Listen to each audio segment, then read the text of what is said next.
Hi there. I wasn't planning to do another video, but I've just been sent a link to an article by Catherine. Thank you very much, Catherine. Thank you. It's an article from the Telegraph. I'll put a link to the article below where it removes the paywall so you can read it. And it's by Sarah Napton, who's been doing quite a number of articles, but also by Anouk Curry, who I know is very much involved in looking into this terrible miscarriage of justice. So the article's from today, 13th of September, and it was put up on the internet at 6 p.m, it says here. So it's literally an hour and a half ago. I've got to read this, there's some stunning stuff in it. There's a big picture of Dr. Jayaram there at the beginning, looking sort of introspective or whatever. The title is "Doctor Who Helped Convict Lucy Letby Previously Said There Was, quote, no objective evidence against her."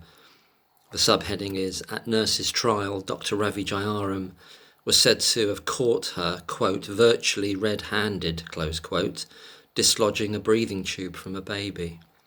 There's a picture of him. I'll read this, it's stunning. There's so much in this really that shows you what kind of double game that they were operating. Because, you know, there was a grievance process, and what this individual, Jayaram, and Breary told the person investigating the grievance process that Lucy Letby brought, vis-a-vis what they were doing underneath and on the side, you know, wanting her to push her out, and then eventually going nuclear and going to the police. This is extraordinary, the juxtaposition of those two strands of what they're actually doing here, these devious individuals, trying not to use bad language or swearing if I can help it. A doctor whose testimony helped convict Lucy Letby of murder had previously said that there was, quote, no objective evidence, close quote, against the nurse. Leaked documents show. I'm going to get on to when he said that and at what point and in what process. At Lucy Letby's trial, Dr. Ravi Jayaram was said to have caught the nurse, quote, virtually red-handed, close quote, dislodging a breathing tube from a baby at the counters of Chester Hospital in February 2016. Lucy Letby was found guilty of the attempted murder of the infant known as Baby K at a retrial in July of this year, that is, after earlier being convicted of the murders of 7 newborns and attempted murders of 6 others in August last year. So that's just a recap. At the original trial, Dr. Jayaram told the court that what happened was, quote, emblazoned in his mind. However, documents leaked to the Telegraph show the fact that I'm just going to interject here, the fact that these leaks are coming. Why do you think that is? Why do you think that is? It's people who worked and are still probably working at that trust that are trying to get this stuff out here. They don't want to risk their own careers, of course, but they're leaking it for very good reasons, because they don't believe Lucy Letby is guilty at all. Thank God there's some decent people trying to get some very important information out here. The documents leaked to the Telegraph show that the consultant paediatrician, that's Jayaram, did not mention the incident. That's the idea that he caught her virtually red-handed, did not mention the incident at all when interviewed by Dr. Christopher Green, the hospital's director of pharmacy, during a grievance procedure brought by Lucy Letby in the autumn of 2016, September I think it was, after she had been removed from the ward. So she's removed in July, in I think September, round about then. She brings a grievance process, she's helped in that, she's supported in that by her parents, etc. And the guy who's looking into it on her behalf from the hospital, investigating it, is this Dr. Christopher Green. In notes from the grievance interviews, so all these have been leaked, that's extraordinary, brilliant and necessary. In notes from the grievance interviews, Dr. Jayaram stated that his only concern was a statistically significant rise in unexplained deaths and near misses Oh, so not the attempted murder that you witnessed and caught somebody virtually red-handed. I don't want to spoil it. That's what's coming up, obviously, because this is happening in, after September, and he said that he witnessed an attempted murder back in February, but said nothing and did nothing. Yeah, right. Goes on to say here, yeah, all he cared about was the statistically significant rise. That's what he told the guy investigating the grievance, Dr. Green. He said, that's Jyaram, said that he and others, that's obviously Breary and these other consultants, had safety concerns and were worried that the spike would continue if they carried on doing what they were doing. What does that mean, what they were doing? God knows what that means. God knows what that means. Operating at a level 2 unit where you're not fit to operate it, with this terrible understaffing and the pathogens on the ward and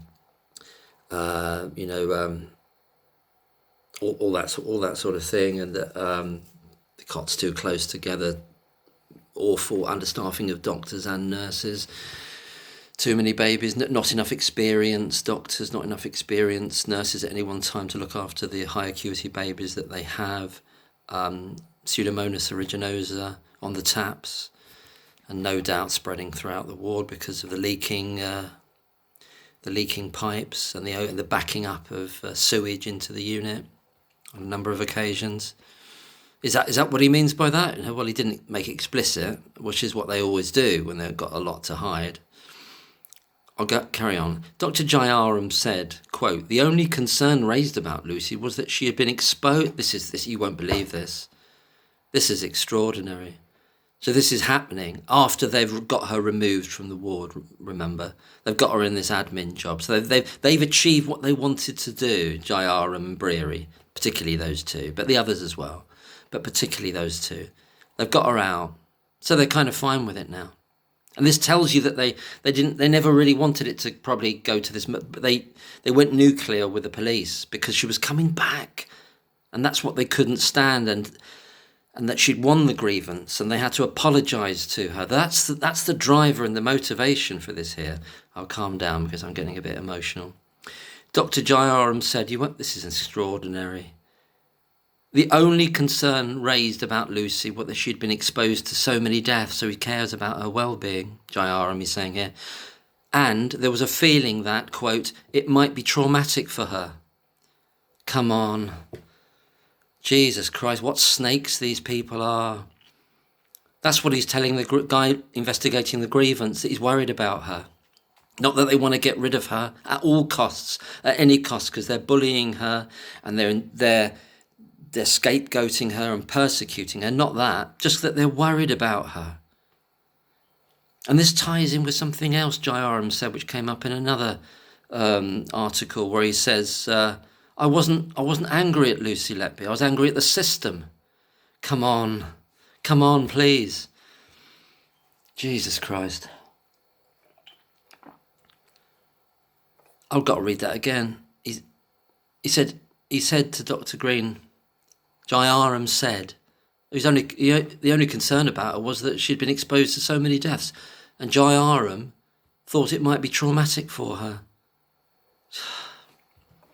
When asked if he heard any suggestion that Lucy had been deliberately harming babies, Dr. Jyaram said to Dr. Green in this grievance process, there was, quote, no objective evidence to suggest that at all. Can you see the kind of track of denial he's on here when he's dealing with that grievance process? But now, and retrospectively, all through that court case last year, they were suspicious of her doing all this harm. But he's lying, he's obviously lying, he's lying. Because he's a pathological liar, this Jyaram. This whole, it's all founded on lies, isn't it? By people of very low character, narcissists and psychopaths, Breary and Jyaram, the perfect duo and perfect compact of villainous individuals. The cold-hearted, shark-eyed, dead-eyed Breary and this narcissistic fuck. No objective evidence to suggest that at all, he said.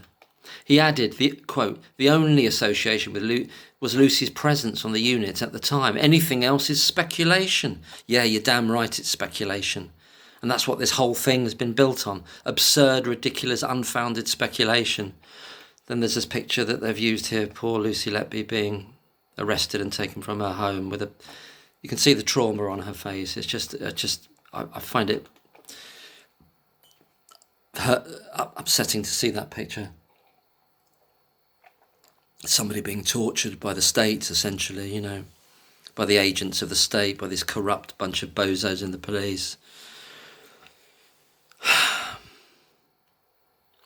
Goes on to say, Letby's grievance complaint was upheld by the trust and the doctors were ordered to apologise to the nurse. Dr. Jayaram's failure to mention the baby K incident happened back in February 2016, remember, was also raised this week at the Thirlwall inquiry, which is now looking into how the deaths and collapses might have been prevented by not having those babies in that unit that was completely dysfunctional and completely underperforming and dangerous in terms of the pathogens about there, and the woeful performance of those consultants and the junior doctors, the bullying pack of hyenas that they are and were and are. Kate Blackwell KC, representing the management of the Countess of Chester, said that despite a number of reviews and investigations, he did not bring the matter to the executive team, i.e. Jayaram didn't say to anyone, kept it quiet. Why would you do that? Why would you've just seen somebody? How do you do that? How do you end up being in a trial where you said, I caught somebody attempting to murder a baby, virtually red-handed, and you never say anything about it to anyone at the time, or months and months afterwards, when everyone's investigating what's going on with all these deaths, different investigations going on, reviews and investigation. Don't say anything, keeping it to himself. Is it because it didn't happen? Is it because he's invented it afterwards? Is it because it's a construction to build their narrative afterwards? I think so. That's why he got the times wrong. And the police helped him in that by accidentally, on purpose, getting the going out of the ward and coming in, the times reversed, so that they can put Lucy Letby in the frame when in actual fact another nurse had come in. For fuck's sake, this is just extraordinary.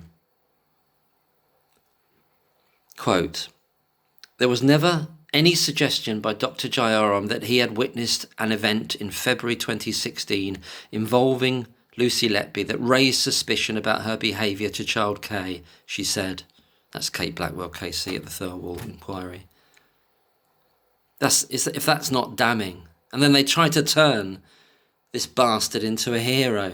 And he's on being interviewed last year and he's holding back tears, or he's manufacturing tears and acting for the camera because he wants to be a TV star. That's what he wants to be, and if he's not doing that, he's playing in his band or doing triathlons. He's barely there at the hospital. When he is there, he witnesses attempted murders and doesn't say anything about them because they didn't happen. Because it didn't happen like that. It's all backfilling, retrospective backfilling about what happened to push through this persecution. Once Lucy Letby's come back onto the ward, is due to be coming back because she never actually did come back because they stopped it by going nuclear, going to the police, Peter Skelton, KC, representing the parents of the children, also questioned why Dr. Jayaram had not raised his suspicions of Lucy Letby at the inquest into baby A in October 2016. There's an inquest going on there. And he's not even telling that inquest that he actually saw an attempt, quote unquote, saw an attempted murder being performed back in February of that year. X number, how many months ago is that? 9 months ago. 9 months ago I saw it, 8 months, whatever it is. 8 months. I saw it, by the way, should I have mentioned that? That's him, Should I have mentioned that? But he didn't bother. And never, and this is the crucial thing, never ever would have bothered to tell anyone about it, ever, had Lucy Letby not been coming back originally in March 2017, but then it was delayed a bit, and then she was going to come back in in July, June or July. Around about then, I think, May into June. I don't. The date shifted because she was originally going to be coming back under a kind of supervision, and then there was it was said that they haven't got the staff to supervise her, even though she didn't need supervising. But they were trying to sort of titrate it and bring her back. But anyway, where was I? So at that inquest into baby A, didn't say a word, kept it to himself, like you do, Jayaram, yeah. But once the police investigation's in on it, it's emblazoned on his mind.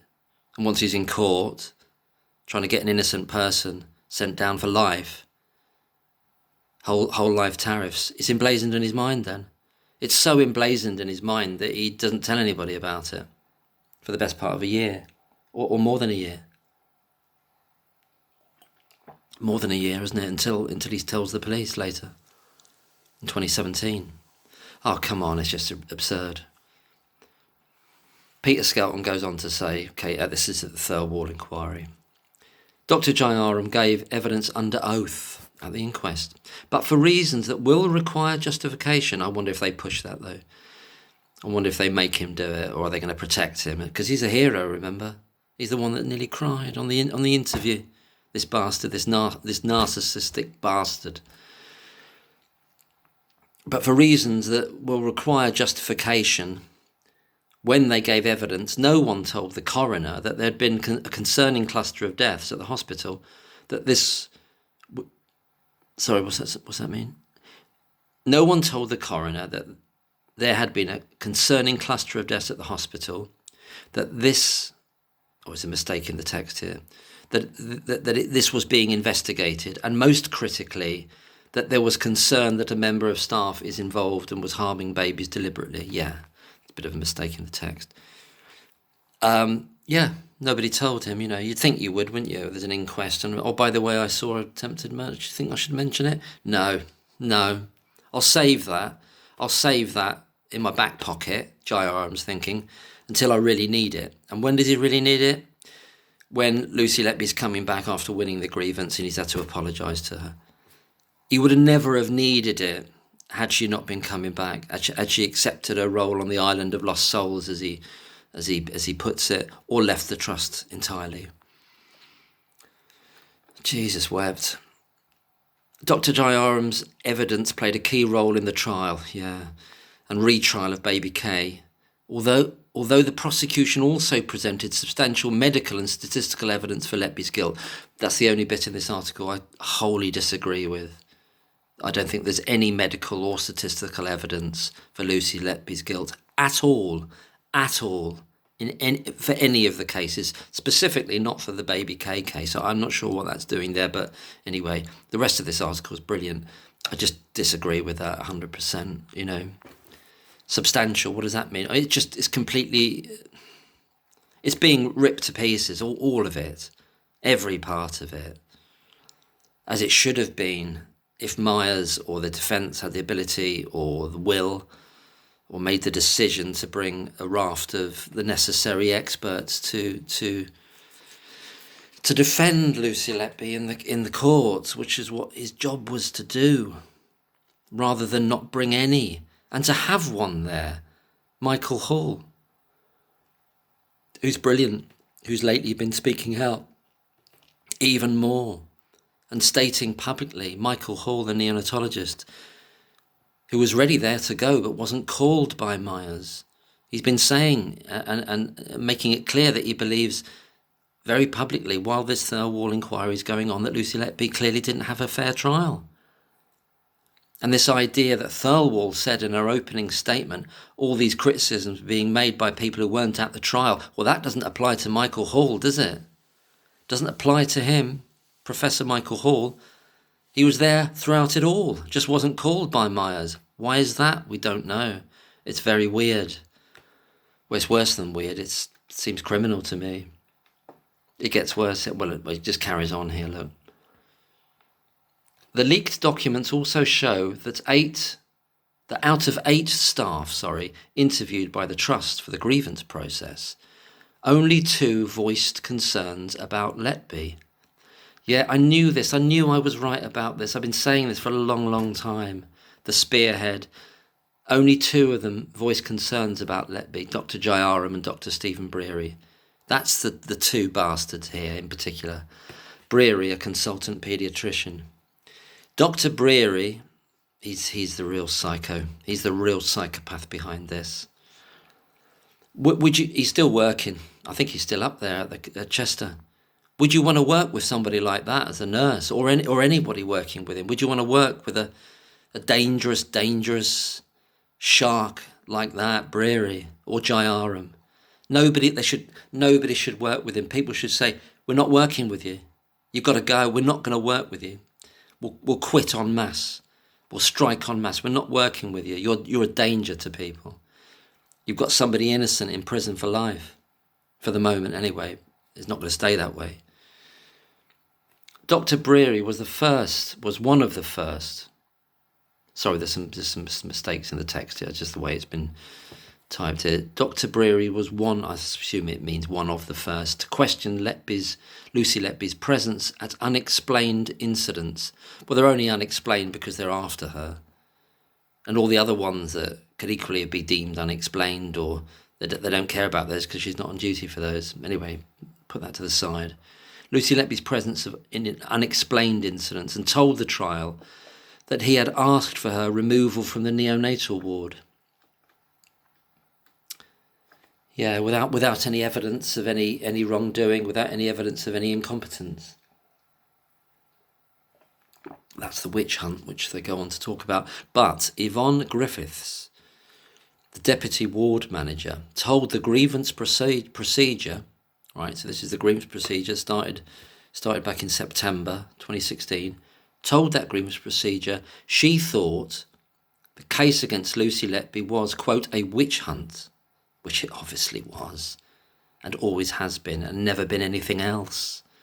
It's just that the bloody police, CPS, and these hired nutters like Evans joined in. Workplace bullying gone stratospheric. That's what it is. That's what it started as. They would have left it at that had Lucy just quit.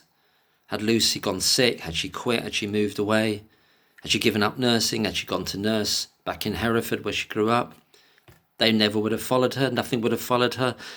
Jayaram would never have mentioned catching somebody virtually red-handed trying to murder a baby. Ever. Never. So we've got Yvonne Griffiths here, the ward manager. I'm a bit hyper reading this. It's just stunning, stunningly shocking. Told the grievance procedure she thought the case against Lucy Letby was a witch hunt. Yes, obviously. And found it very difficult to act on something that she did not believe. Exactly, there's no evidence. Speaking to Dr. Green, who was investigating the grievance claim, she said Lucy Letby is a full-time ITU nurse. So statistically, she's going to be there around at least 1 time in 3. That's a very interesting, I'll just interject here, that's a very interesting ratio there, 1 time in 3. Because, in terms of deaths, right? Because we don't know exactly how many deaths happened across this period of time. And this is what we're trying to find out still. We don't know, because there are two deaths that obviously happened because they end up as murder charges. They're not showing on the FOI request. But that brings it up to at least 19. But I think there could be more across those 2 years. And as I've said in a previous video, the number of deaths that Lucy Letby ends up being charged with murder for is about 1 in 3. Is about one in 3 of those deaths. So what am I saying by that? I'm saying that this statistic, this ratio that, what's her name again, sorry, Yvonne Griffiths, the deputy ward manager, is saying, yeah, she's going to be there for 1 in 3 of them at least. And that's the ratio that they kind of choose as a subset to blame on her from the overall amount, which is at least 19, I think possibly more. But it's pretty much a third, isn't it? It's pretty much a third. So this idea she's there for all deaths, no, obviously not. Obviously not. Arian Powell, the ward manager, told Dr. Green, that's the guy investigating, that the only issue she had was the way some of the doctors were treating Lucy Letby, and that she believed she was 100% innocent, i.e. Lucy Letby was 100% innocent. Absolutely. Absolutely. She said, that's Arian Powell, because you're good at your job, you get put in the position of looking after the sickest babies. And that's exactly what a former neonatal nurse said, who has spoken out recently, I think Nurse Wardon, who said, there but for the grace of God go I. She had known that she would have been put in that position as well, of looking after the sickest babies, and how not delicate, what's the word, how precarious that might end up being, especially when you've got sickos like Breary and Jayaram there looking to point the finger, to move it away from their responsibility, and to blame someone, to target and scapegoat them. When you've got characters like that, how dangerous it is for nurses there. There but for the grace of God go I. In another interview for the grievance process, nursing executive Alison Kelly said that she was worried that the whole neonatal unit was, quote, unsafe, and felt concerns about Lucy Letby was not based on concrete evidence, was not based on any evidence, not based on any evidence. And this corroborates what Alison Kelly said there. Obviously, it backs up what that other paediatrician, what's her name now?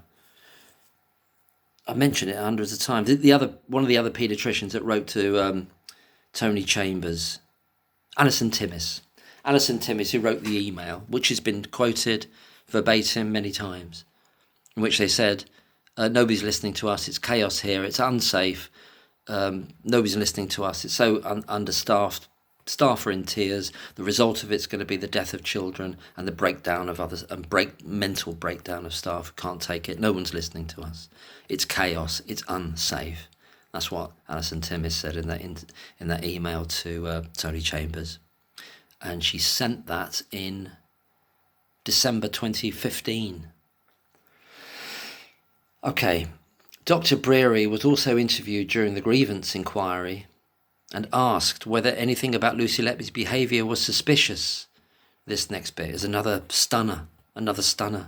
In reply, so this is in the grievance process, in reply, he said this, wait for it, quote, "Not really for me to say. Not my position to speculate." Really? Not for me to say, not my position to speculate. He's been focused on her for over a year at that point, since June 2015. Focusing on her, ensuring that him and Jayaram, whispering campaign, junior doctors calling Lucy Letby nurse death, this whispering campaign that these two bastards obviously started off and the other consultants joined in, and then the junior doctors joined in with. And he says, not for me to say. This is what a psychopath is. There's no conscience there. They can lie at will. They can lie perfectly just to fit their purposes. This scumbag Breary, I mean, this is an evil individual. This is an evil individual with no conscience whatsoever. He's telling the grievance process, it's not for me to say, I can't speculate. And he's the one that's been poisoning the atmosphere for over a year. This scumbag. How are people working with him? How are other professionals and nurses putting themselves in danger by working with Breary right today and tomorrow and yesterday? How are they doing it?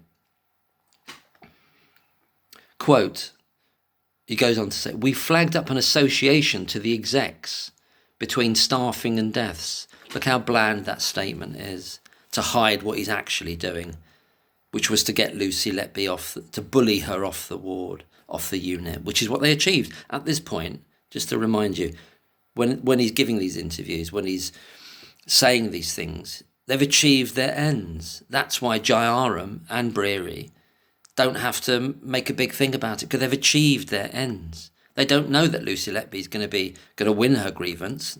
the following year and be coming back. They're in the early stage of the grievance process. They're assuming that they've achieved what they've wanted to, because they have. They've got her off the unit. And as far as they're concerned, this is what J.R.M. said about the island of lost souls where Lucy Letby's working in the admin position. He's just saying, oh, that's a place where people go, where they're not wanted elsewhere.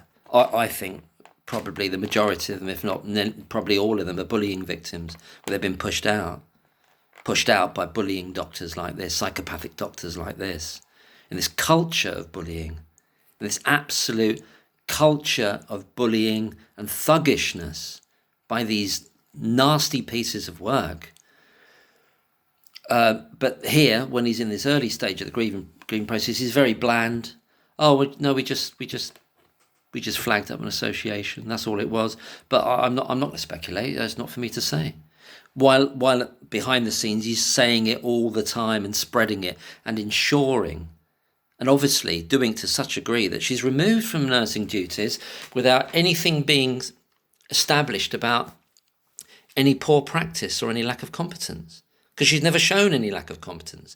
Quite the reverse. Quite the reverse. Dr. Green asked, I'm coming to the end now. Dr. Green asked, quote, "It has been said that there was a suggestion of air embolism and twisting of tubes that led to baby's death." So that was the gossip. That was the gossip going on, and the whispering campaign. A suggestion of air embolism and twisting of tubes that led to baby's death. Well, who's been doing that? Obviously, these consultants, J.R.M. and Breary in particular, and the other ones joining in like the pack of hyenas they are. Oh, to finish that end of that quote, Dr. Green asked, Dr. Green asked, "It has been said that there was a suggestion of air embolism and a twisting of tubes that led to baby's death, i.e. deliberate harm. Was that on the table as a cause of death?" That's what he asked Breary. In other words, were they formally considering that? Breary replied, quote, again, the psychopath's answer, just evading it, hear what he says. "I've never come across a case of air embolism before." See, the faux innocence. Oh, it's nothing to do with me, Gov. No, I don't know anything about it. I don't know, knowing full well that that's what the gossip is in the lunch queues, where J.R.M.'s talking about Lucy Letby being an angel of death. And then as we've heard from the Thirlwall inquiry this week, junior doctors calling her nurse death at this point, and no doubt before, taking their lead from these bastard consultants, these low-life, soulless, psychopathic bastards, taking their lead in this culture, this toxic environment, toxic for the babies in terms of the medical failures, the absolute failure of that unit, and absolutely toxic for a very good and conscientious nurse like Lucy Letby. Toxic coming from those doctors. Toxicity and danger coming from them. Danger coming from them.